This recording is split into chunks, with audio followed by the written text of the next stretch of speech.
You see this chaos? I love this chaos. But it's become not just fashionable, but cheap to experience Tokyo chaos.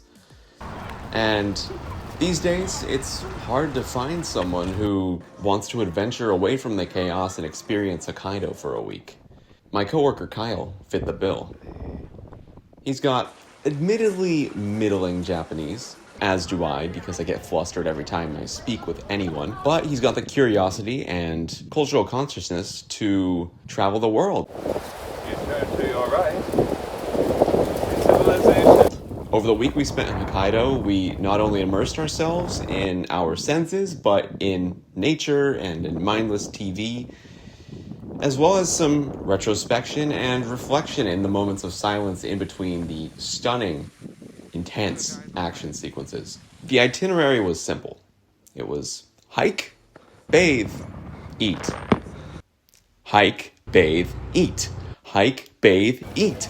Every day until our time ran out. So we would start north in Sapporo and then work our way south to Hakodate, which is the southern cape of Hokkaido. We are coming through the pass.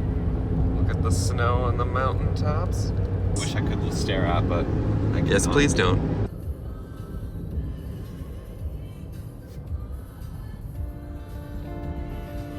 Almost there. Go, go, go, go.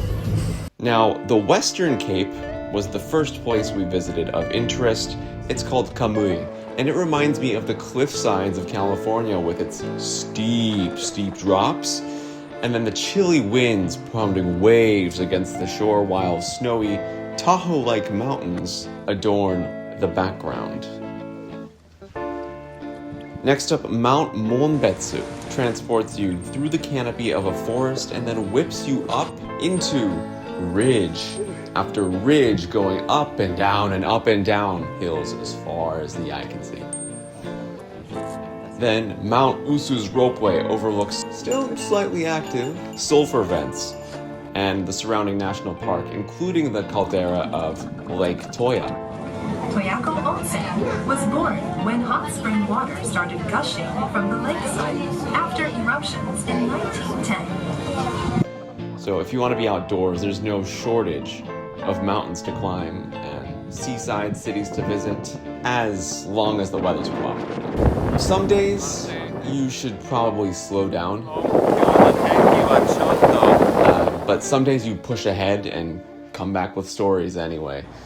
Underestimating some ominous fog around Lake Toya and deciding to hike its inner island, we soaked all of our clothes in the rain. Kyle and I spent the rest of the day warming up in the room and had the fan on at 90 degrees Fahrenheit, 30 degrees Celsius. It was worth the footage.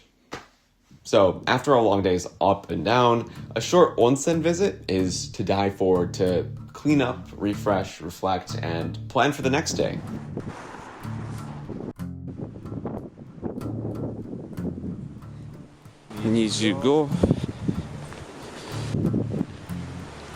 Your average budget flight offers soup as a beverage option.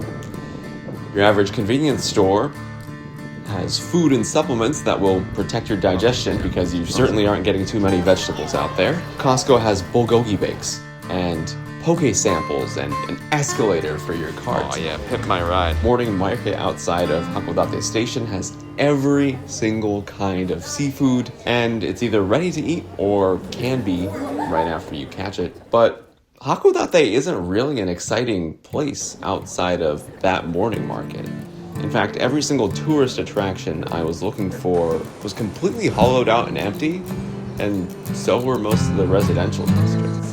I felt like I was watching the depopulation of the Japanese countryside in real time. The saving grace of this town was its southern mountain, complete with a hike up to an observatory and a view of Honshu across the Sea of Japan. All right, Nick, what are we looking at? We are looking at pretty active volcano since 1660. And it's spouting a little bit of smoke. But I think we're probably safe today. We'll let you know. If you don't see this video, then you probably know it's dead. But like, you know, for now, it seems pretty dormant. Yeah. So. And what's over here on the other side? And that, you'll cross the Sea of Japan. You can kind of make out a little glimpse of the opposite side of Hokkaido to the south, Hakodate. Nice. It's a gorgeous day. Absolutely. And this is a small Buddha statue. Everybody wears a mask to the world and replaces it for each respective relationship, deciding which personality traits they share in each situation. And there's an amount of social capital stored in every relationship, including the amount that you gain when you first form it. You can hang out and expose your inner vulnerabilities to build up more of it, and spend some by asking for favors, or simply lose it through deceit and lies. Normally, your mask with your coworkers tends to exclude much of your inner dialogue, and it just limits itself to one hyper-specific domain. But I feel like if I'm masquerading in front of Kyle, we're dancing at a masquerade. And I'm glad that he put his trust in my planning, my language expertise. I'm glad he accompanied me through scavenger hunts through Costco, as well as Tokyo Station. I'm glad that we could rely on each other to watch bags, to drive, to give advice to each other. I'm glad that we could talk about life and open up a little bit more about personal interests. I'm glad that we both faced boredom and challenge, kept company and quiet, and most of all, glad we both took a leap of faith to spend a week with a coworker abroad.